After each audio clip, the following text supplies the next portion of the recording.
Christian Rao of Locked On Kansas State. Christian, way too early in the Big 12. I know I saw it today. I believe it was on 3. Did their way too early top 25. Kansas State at number 20. BYU at number 16. Arizona State also in there. Can we expect a BYU, Kansas State, Big 12 championship game next season?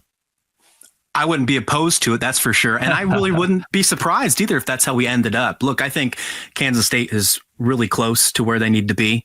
And I think that they can easily take that next step forward from last season in the second full season of Avery Johnson. The Avery Johnson effect is in full swing at Kansas State. Plenty of players that we thought were going to leave the portal sticked around there. I thought the portal was huge. I thought Kansas State brought in a lot of momentum. I thought they picked up some really good pieces.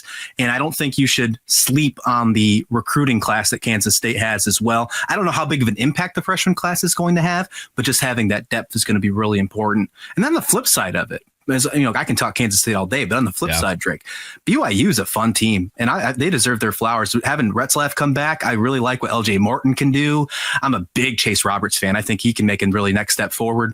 So I would not be surprised to see BYU take that next step as well. And they're going to be playing with a chip on their shoulder, without question, after missing out on the college football playoffs this past season. So, yeah, I could definitely see. Your initial question, yes, I could see that happening in the Big 12 championship in 2025. If you had to predict it today, and part of this is because the two teams don't play each other. So we had a Baylor pundit on, Cameron Stewart, who said, man, I think it's going to be Baylor and BYU because Baylor has so much returning production. It seems like most folks are on the bandwagon now that BYU should have the expectation of a Big 12 championship next season. Because Kansas State doesn't play BYU, does that give you more confidence that this should be a reasonable Kansas State fans pick? For that case, yes. But on the flip side, we have to play 10 Big 12 teams because we're playing Iowa State in Dublin on week 0. So we have an extra non-conference game. So that if we can get past that, start off with some good momentum, we also play Army as well. And we don't know what we're going to see from them. So we have a tough non-conference schedule with the exception of one FBS school. If we can get past that, head in the conference play, anything can happen in Big 12 play. It's absolute chaos, Drake. That's why this show is absolutely insane. But I overall think, we can do it. And I'm excited to see, hopefully we get BYU and Kansas State in the conference championship because I'd want to see those two teams face off because I think they're two of the best teams in the conference, if not the two best. Yeah, I want to talk a bit about what all not only Kansas State but BYU have coming back next year, but also brought to the table this past season and recap that matchup a bit that happened in Provo. But before we get there, Christian, if you had to decide today, hey, here's what I, Christian Rao, believe will be the Big 12 title next year, what would you say? Like who would win it? Who's going to be in it and then who would win it? Oh, I'm going to go with BYU and Kansas State. I think you're absolutely right. I'm going with it. But I think BYU, I'll lean. I'll go the other way. Although I'm a Kansas State guy, I think BYU is going to be the team to win the conference next year. I really think playing with that chip on their shoulder is no joke. I love where Kansas State's going. I love the direction. I think they're going to be bigger than a 9-win team next year. I can see them getting 10 or 11 once the bowl season's already over. And maybe they still make the college football playoffs because I think Big 12 deserve more than one team heading into the new season. But I think BYU is going to take it. I really think they're playing with a chip on their shoulder, and I can't wait to see how they're going to go out with a vengeance. I'm really excited to see them play. The Cougars were great this past season. Obviously, that game in Provo sticks out as their coming out party. Christian, recap it for me. I mean, that was a blowout at the hands of the BYU Cougars. Do you feel like Kansas State going into a Big 12 title game against Kalani Sitake's squad would be like, oh, shoot, dude, we got to avenge that? Yeah, that would be tough. And obviously that would be something to be thinking about. That's probably the first biggest issue that Avery Johnson faced all year and being in his first year. And it wasn't just him. The defense didn't play well. It was overall just a really poor performance from Kansas State from the get-go. They got crushed early and it was hard to come back. We saw a lot of garbage time from both teams. Looking at it, I think that you can see Kansas State trying to make a comeback from that, trying to be revenge. There's no doubt about that. There's something that they're definitely going to be thinking about. There's going to be posters hanging up. They're going to be hoping for media bits popping out. No doubt about it. But I think when it's all said and done, I'm going to still lean towards BYU. I think BYU is a really good football team. I'm trying. Hey, look, I'm trying. And I want to keep the biases. I try to, on my show, Drake, I try to keep it as transparent as I possibly can here. BYU is going to be a really good team.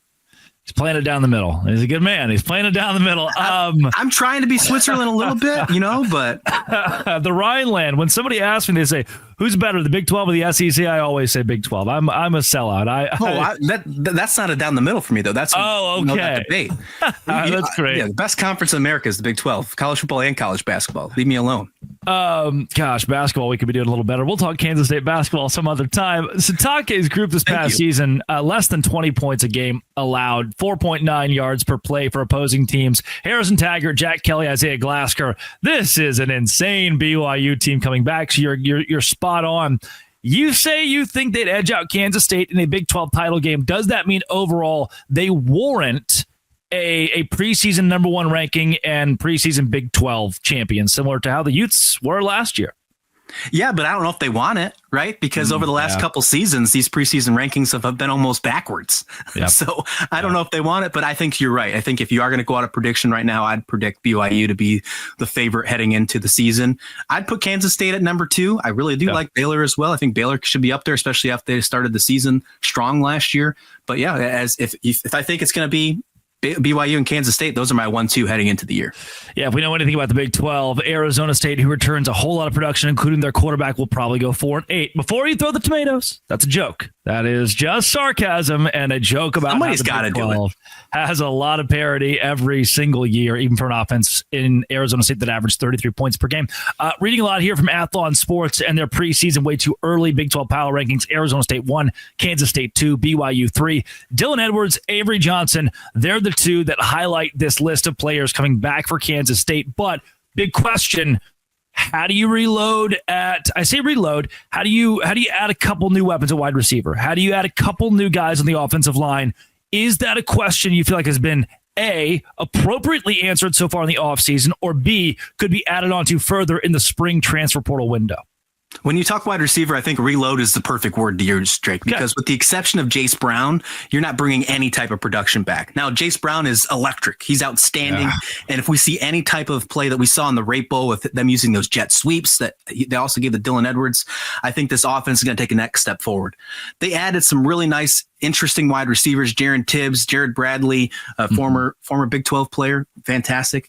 And they've added some really good wide receiver groups that were tall. Added some size, 6'5", 6'2", 6'1", I think. Added a lot of size, which I think is going to come helpful, especially in goal line stands where you don't have a running back like DJ Giddens anymore. You got a fast, shifty guy like Dylan Edwards. Then you add in the tight end room, which is obviously outstanding. You got the top recruit in Kansas State history with Lincoln Kier coming in. I'm excited to see what we see from him. I wonder if he's going to play tight end or more of a receiver role in his first year, because I'm not sure if he's going to be able to pick up the size. But overall wise, when you're looking at this receiver group, I'm super excited. Your tight ends are probably going to still score the most touchdowns in college football like they did last year. And then Avery Johnson in year 2. Lots to be excited about. The offensive line, I think they did enough, adding in a couple transfers, but I would be okay with them adding more in the spring. There's no doubt about that. You can always add more. The race to 105, though, that 105 roster limit is going to be truly interesting for the entire spectrum of college football. I am here's what's tough for me. I'm a big fan of positive attrition. I really like when the right guys leave. Or I should say the wrong guys leave. Okay. So if a team loses 10 in the transfer portal and only picks up 6, sometimes that's okay. They're like Iowa State didn't have a splash in the portal. Okay. They didn't need to. Arizona State didn't have what they added, what they needed to add. Great. Whereas a Cincinnati or a Houston needed to attack the portal season. What is Kansas State's current portal situation? Do you think that they've treated it appropriately with positive attrition and getting the right guys?